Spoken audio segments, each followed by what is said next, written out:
ասացին շատ շնորհակալ ենք։ Մտանուց։ Ես ներկայացել եմ իմ որդու համար, այսինքն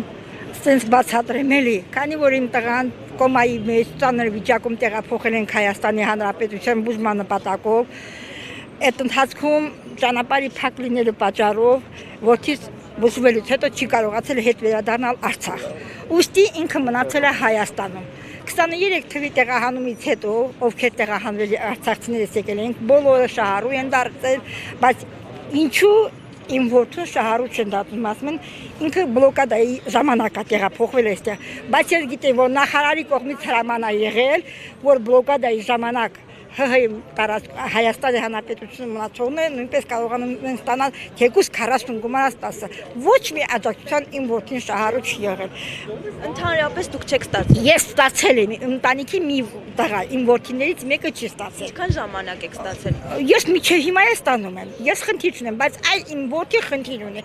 Որտեղ մոտենում եմ, այդ տեղեկատվական շտաբում մի հատ տվյալները չկան։ Որտեղ բազմիցս տեղեր դիմել են, դիմումներ եմ գրել, ամենտեղ եմ մերժել են։ Այդ տղայի տվյալները ասում են չկա մեր տեղեկատվական շտաբում։ Հիմա հաց մեր նախարարը որ հրաման ա տվել, որ պիտի բլոկադայի ժամանակ ովքեր մնացել են Արցախից այստեղ մնացել են, իրենք էլ պիտի այդ աջակցությունը տան։ Ինչու իմ որդին մերժում են դիմումներում։ Ես ինձ այդ հացը այդ ա հուզում, ոչ մի բան չունեմ։ Դուք ինչ սպասելիքներ ունեք այսօր, որ եկել եք այստեղ կառավարության շենքի դիմաց։ Դե ես ճիշտ ասած սպասելիքներ չունեմ, sense որ նայում եմ հիմիկվա իշխանություններին ոչ մի սպասելիքներ չունեմ, բայց ես իմ պահանջն եմ ներկայացում, որ իմ որդին էլ պիտի այդ աջակցություններից օգտվի։ Եթե ինքը չի օգտվել ոչ մի աջակցություն, բարձ է, ինքը փոխհատուցումներից է չի օգտվել։ Ընտանիքի անդամ է։ Հիմա ես բոլորը գիտեմ, որ արցախցիները վարձով են մոռանում։ Հիմա ասեք իմ ընտանիքի իմ անդամը եթե չի օգտվում ոչ մի բան, բարձ է, հետագայում է խնդիրը։ Բայց ներկայացության իմ որդին ինքը սպա լինելով հանդես ծառայում է ՀՀ զորքերում։ Այդ կապ չունի թե Արցախցի է, թե Հայաստանցի է, ինքը ծառայում է ՀՀ զորքերում, բայց ես իրան հասանելիքն եմ ուզում իմանալ օրենքով հասնում են թե չէ։ Հաճախ եք նման խնդիրների Շատ եմ, ճիշտ ասած ես պաշտոնյաների անուններ չգիտեմ, որտեղ ներկայացրել եմ,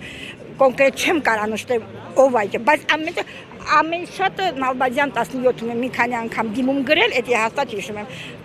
Գրավոր չէ, բանավոր մերժել են։ Ինչու են բանավոր մերժել։ Իսկ դուք ուրիշ ինչ խնդիրների եք բախվում։ Ոչ մի խնդիր, մենակ ինձ է բանանում այդ իմ։ Որ խնդրեմ կներկայանաք Արցախի որ շրջանից եք։ Մարտունու շրջանից Ճարտար քաղաքից։ Ձեր անձնական։ Խաչատրյան Մարինե։